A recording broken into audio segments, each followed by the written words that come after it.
Türk Dünyası həftəsi çərçivəsində Türk Dünyası Milli Kitabxanaları Birliyinin təqdimatı keçirilib. Həmçinin Dil, Fikir, Birlik sərgisinin açılışı olub. Tədbirdə Türk xalqlarının ortaq tarixi və mədəni irsini əks etdirən nəsrlər nümayiş etdirilib. Günün proqramında 1-ci Türkoloji Qurultayın stenoqrafik hesabatı və 1-ci Türkoloji biblioqrafiya kitablarının təqdimatı da yer alıb. Bu nəşrlər qurultayda müzakirə edilən dil, əlifba və terminologiya məsələlərinin araşdırılması üçün mühüm elmi mənbə hesab edilir.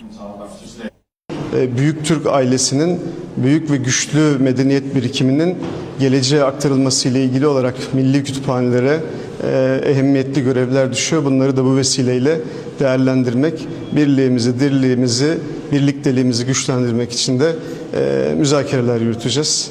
Milli Kütüphane'de biz Türkiye, dünya... Bugün daha bir mühüm hadisə baş verir. Türk Dünyası Milli Kitabxanaları Birliyi yaradılır. Milli kitabxanaların rəhbərləri olaraq bir araya gəlib, əməkdaşlığın inkişafı və qarşıda duran vəzifələri müzakirə edəcək. 1-ci Türkoloji Qurultayın 100 illiyinin Bakıda qeyd olunması bizim üçün böyük şərəfdir.